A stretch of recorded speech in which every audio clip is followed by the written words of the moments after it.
I just want to start off by saying, if you want an answer at the end, prepare to be disappointed. There just isn't one.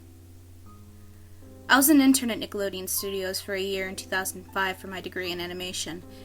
It wasn't paid, of course, most internships aren't, but it did have some perks beyond education. To adults it might not seem like a big one, but most kids at the time would go crazy over it. Now, since I worked directly with the editors and animators, I got to view the new episodes days before they aired. I'll get right to it without giving too many unnecessary details. They had very recently made the SpongeBob movie, and the entire staff was somewhat sapped of creativity, so it took them longer to start up the season. But the delay lasted longer for more upsetting reasons. There was a problem with the Series 4 premiere that set everyone and everything back for several months. Me and two other interns were in the editing room along with the lead animators and sound editors for the final cut. We received the copy that was supposed to be Fear of a Krabby Patty and gathered around the screen to watch. Now, given that this isn't the final, animators often put up a mock title card, sort of an inside joke for us, with phony, oftentimes lewd titles such as How Sex Doesn't Work instead of Rockabye Bivalve when SpongeBob and Patrick adopt a sea scallop. Nothing particularly funny, but work-related chuckles. So when we saw the title card, Squidward Suicide, we didn't think it more than a morbid joke. One of the interns did a small throat laugh at it. The happy-go-lucky music plays as is normal. The story began with Squidward practicing his clarinet, hitting a few sour notes like normal. We hear SpongeBob laughing outside and Squidward stops, yelling at him to keep it down as he has a concert that night and needs to practice. SpongeBob says okay and goes to see Sandy with Patrick. The bubbles splash, screen comes up, and we see the ending of Squidward's concert.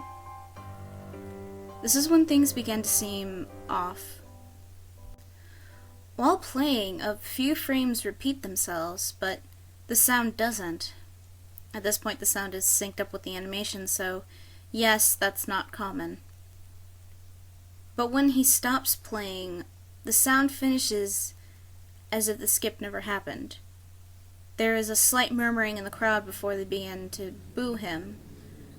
Not normal cartoon booing that is common in the show, but you could very clearly hear malice in it.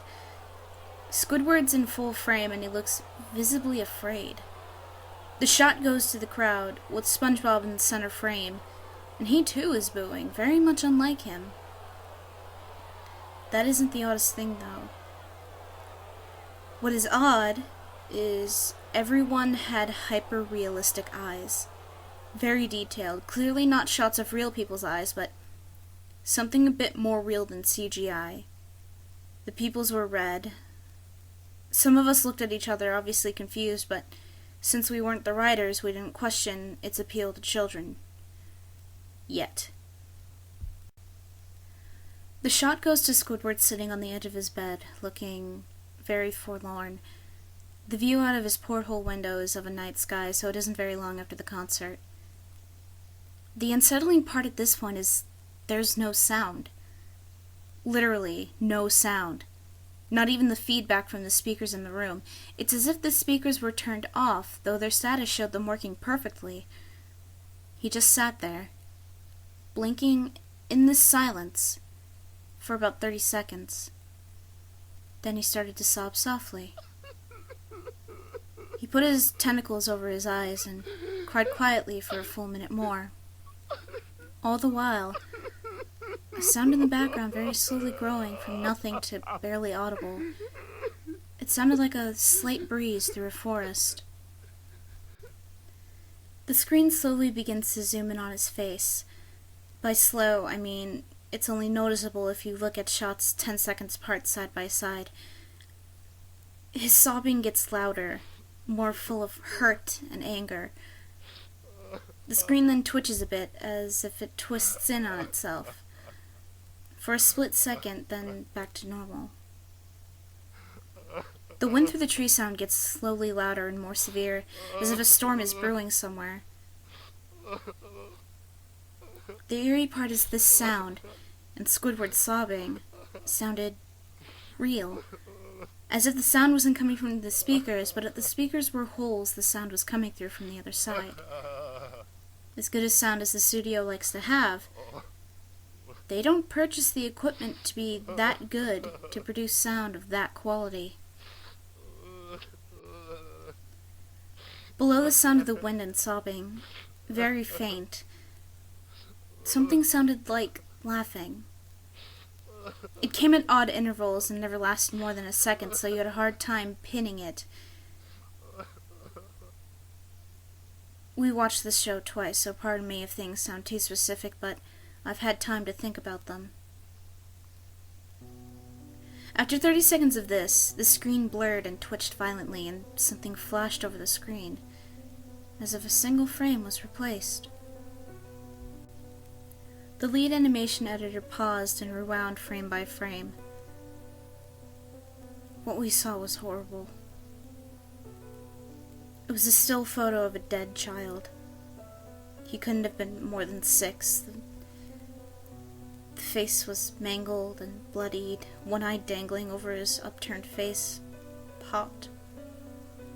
He was naked down to his underwear, and his stomach crudely cut open and his entrails laying beside him. He was laying on some pavement that was probably a road. The most unsettling part was that there was a shadow of the photographer. There was no crime tape, no evidence tags or markers, and the angle was completely off for a shot designed to be evidence. It would seem the photographer was the person responsible for the child's death. We were, of course, mortified, but pressed on, hoping that it was just a sick joke. The screen flipped back to Squidward, still sobbing, and louder than before, and half body in frame. There was now what appeared to be blood running down his face from his eyes. The blood was also done in a hyper-realistic style, looking as if you touched it, you'd get blood on your fingers. The wind sounded now as if it were that of a gale blowing through the forest. There were even snapping sounds of branches. The laughing, a deep baritone, lasting at longer intervals and coming in more frequently. After about 20 seconds, the screen again twisted and showed a single-frame photo. The editor was reluctant to go back. We all were, but he knew he had to. This time the photo was that of what appeared to be a little girl, no older than the first child. She was laying on her stomach, her barrettes in a pool of blood next to her. Her left eye was too popped out and popped, naked except for her underpants. Her entrails were piled on top of her above another crude cut along her back. Again, the body was on the street, and the photographer's shadow was visible. Very similar in size and shape to the first. I had to choke back vomit, and one intern, the only female in the room, ran out. The show resumed. About 5 seconds after the second photo played, Squidward went silent, as did all sound, like it was when the scene started. He put his tentacles down, and his eyes were now done in hyperrealism like the others were in the beginning of this episode. They were bleeding, bloodshot and pulsating. He just stared at the screen as if watching the viewer. After about 10 seconds, he started sobbing, and this time not covering his eyes. The sound was piercing and loud, and most fear-inducing of all, as his sobbing was mixed with screams. Tears and blood were dripping down his face at a heavy rate. The wind sound came back, and so did the deep-voiced laughing, and this time the still photo lasted for a good 5 frames. The animator was able to stop it on the 4th and backed up. This time the photo was of a boy, about the same age, but this time the scene was different. The entrails were just being pulled out from the stomach wound by a large hand. The right eye popped and dangling, blood trickling down it. The animator proceeded. It was hard to believe, but the next one was different, but we couldn't tell what. He went on to the next, same thing. He went back to the first and played them quicker, and I lost it. I vomited on the floor, the animating and sound editors gasping at the screen. The 5 frames were not as if they were 5 different photos. They were played out as if they were frames from a video. We saw the hand slowly lift out the guts. We saw the kid's eyes focus on it. We even saw 2 frames of the kid beginning to blink. The lead sound editor told us to stop. He had to call on the creator to see this. Mr. Hillenberg arrived within about 15 minutes. He was confused as to why he was called down there, so the editor just continued the episode. Once the few frames were shown, all screaming, all sound again, stopped. Squidward was just staring at the viewer, full frame of the face, for about 3 seconds. The shot quickly panned out, and that deep voice said, "Do it!" And we see in Squidward's hands a shotgun. He immediately puts the gun in his mouth and pulls the trigger. Realistic blood and brain matter splatters the wall behind him and his bed as he flies back with force. The last 5 seconds of the episode show his body on the bed, on his side, one eye dangling on what's left of his head, above the floor, staring blankly at it. Then the episode ends. Mr. Hillenberg is obviously angry at this. He demanded to know what the heck was going on. Most people left the room at this point, so it was just a handful of us to watch it again. Viewing the episode twice only served to imprint the entirety of it in my mind and caused me horrible nightmares. I'm sorry I stayed.